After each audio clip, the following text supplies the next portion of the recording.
Hi everyone, I'm Asil, Associate Director at Fraser Jones, looking after senior hires in the commerce and industry space.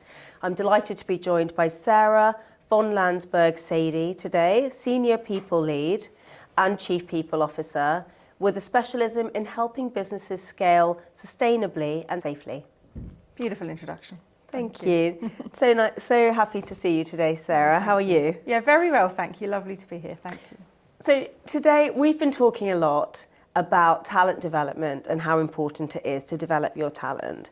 So we're here today to kind of deep dive into that topic, because essentially if you don't develop your people, you don't have the right skills you need in order for your business to achieve their objectives. So in terms of talent development, why is it so hard for businesses to grow and retain top talent in today's environment? So firstly, I think you've hit the nail on the head in part of the way you phrased that question, because traditionally we think of the talent challenge as being avoiding a talent drain, avoiding people leaving. Whereas I think in today's business, equally of risk is finding not that your good talent has left, but that you haven't developed your talent enough for it still to be fit for purpose for the future, because businesses change so quickly, right? And therein lies the hub of what is so very, very difficult, is the pace at which things have changed. Hybrid working has come upon us in the blink of an eye. In the 20-something years that I have been working, the pace of change has only got faster and faster and faster. It's a competitive market. Employees' expectations have changed. All of these things in our environment have changed. And that is very, very, very hard. What is not changing quickly enough, and this is what I think is actually far more worthy of debate than whether or not we should all work in an office or not to drive performance and retain talent, is the pace at which leadership and management practices keep up and adapt as well, right? Because what is so very, very hard about growing the talent in your workforce, what businesses need is a high-performing workforce, right? Not just to retain some talent. You don't want to retain the wrong talent, right? And right at the heart of this debate, I think, is leadership and management practices. The role of leaders and the role of managers in a business is not only to drive output out of people and get high performance out of people and stop those people leaving, right? The role of leaders and managers in a business is to understand how human capital, and I am happy referring to it that way actually, how all of these humans are going to produce the right creative, innovative, new value from now and in the future. And too often, leadership and management practices fail to keep up with the pace of change. The debate should not be around hybrid working and whether or not we should be doing it. The debate should be around how we should lead and manage in a hybrid world, right? So refreshing to hear you say that. I mean, as a talent professional, I can't tell you how many times I am registering candidates who are looking for new roles purely based on a conflict of interest or a conflict of ideas of their direct line management style or senior leaders in the business and how they are going about driving performance amongst the workforce. And that seems to be one of the main drivers for people kind of considering leaving their roles. Yeah, it is. That, and there is only one skill everyone needs today, and that's the ability to learn something new. Right? Because whatever you know today is only useful today. It's not going to be useful again tomorrow. And that's the other piece of this, right? Again, it's back to the leadership practices that can embed this in a business. The challenge is how to build a workforce and develop your people as, with some attempt at doing that as fast as the change in the external world. You know, there's no point having a super high performer in one specialist area, because before you know it, that will be out of date. So let's cut through this debate around whether it's better to be a generalist or a specialist. Everybody, and I don't care what your job is, everybody needs to be a generalist with spikes, right? And so that's, again, is the challenge. How, as a business leader or a people leader, do you embed the infrastructure and the practices in a business to make sure that you are building your people to be brilliant generalists with outstanding spikes? And that is how you build a workforce that can learn, that can adapt. That's how you need to do it, and that's challenging because traditional people and career development infrastructures don't always allow for that. They allow for spike development, not or generalist development, but not both. So building on that then, how would you define and measure top performance? So that is, I think that's absolutely the hub of this. Part of the answer to that is in absolutely brilliant basics, right? And there's a brilliant basic that a lot of businesses I have worked in and with fail to do, right? And that brilliant basic is, does an individual actually understand with crystal clarity how their output maps to organizational output, right?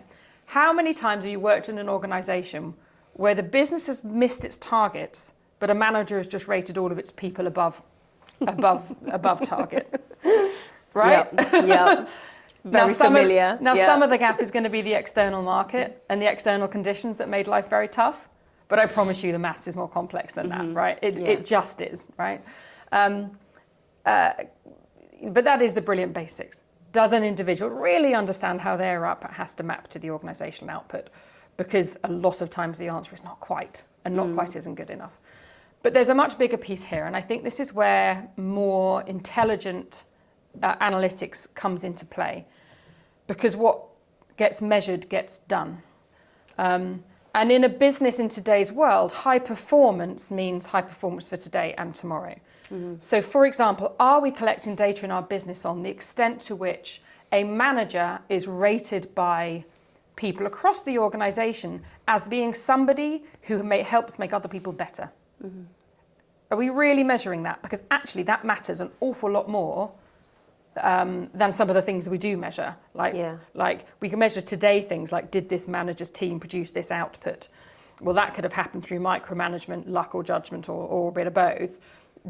Have we measured to what extent a manager is rated as being someone who drives other people's performance outside of their immediate sphere of influence? That's a useful metric. And can over time we track a metric like that too?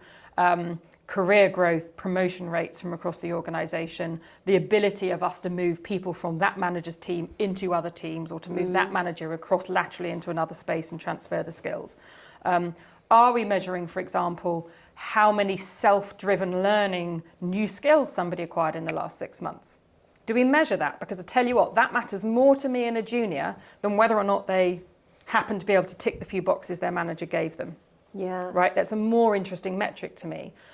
So I think there needs to be a lot more creativity and emotional intelligence in the way that we collect data around performance, so that we are not just measuring today's output like some kind of 19th century factory, and we're measuring the performance potential that sits in an organisation in a way that is going to keep performance growing with the market. No, that's really fascinating, and it's kind of like just turning it on its head and, you know, really looking at what's going on in the world and kind of having a view where you're not just following practices that people have always been doing, or we're not just doing this because this is what we've always done.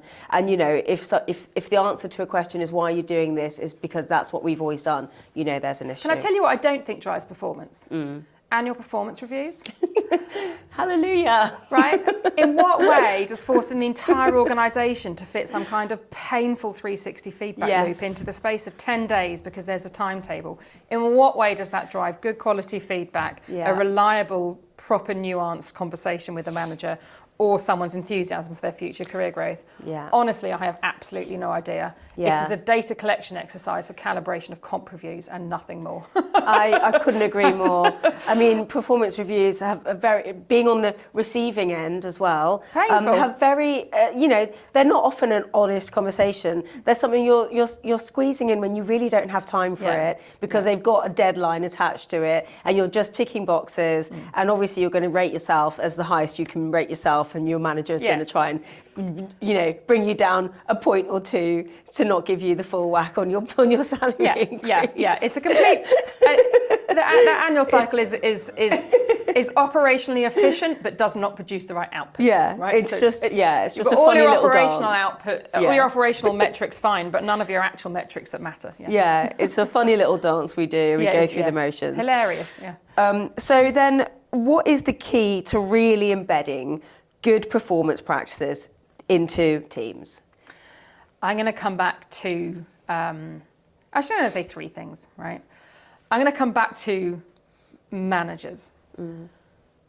Managers are not responsible for producing output from their teams. That should be just the entry point, right? Yeah. A good manager should be, frankly, be able to manage 10 direct reports, 20 direct reports, because they should be coaching and developing and empowering and giving people autonomy, holding people accountable. That is what a manager should be doing. And a manager who is good at those things, I don't actually care if they even understand the content of what their teams do. I'm being flippant, but there's a point there, right? Yeah. A good manager will grow people. And there is a dramatic underinvestment and underestimate of the importance of that and of the power of that, right? And there's a challenge to people analytics professionals. Help me find a way to better manage that and embed measurement of that into the way that we do business, because that is one of the most powerful levers we can pull to drive overall performance, right? Another is this skills piece, and I know skills is a hot topic at the moment, and I've seen some wonderful case studies of how businesses have been able to upskill workforces in a way that enables them to avoid redundancies, to redeploy old skills into new skill areas. I've seen some wonderful case studies of it.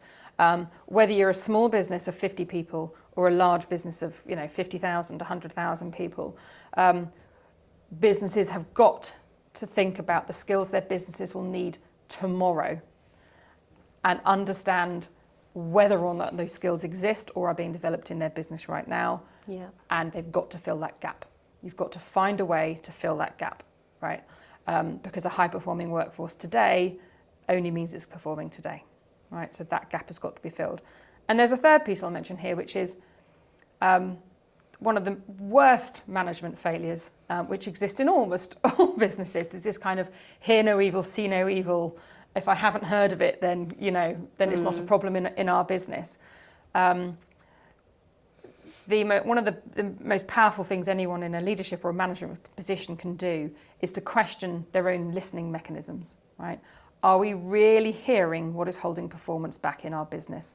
Have we built in the feedback mechanisms, the upward feedback mechanisms, the anonymous feedback mechanisms, the face-to-face feedback mechanisms to really have our ear to the ground and understand where are the hidden problems holding back the performance of our workforce, because they exist, and just because we can't see them doesn't mean they're not there. So listening mechanisms, I'm such a big advocate of building them in.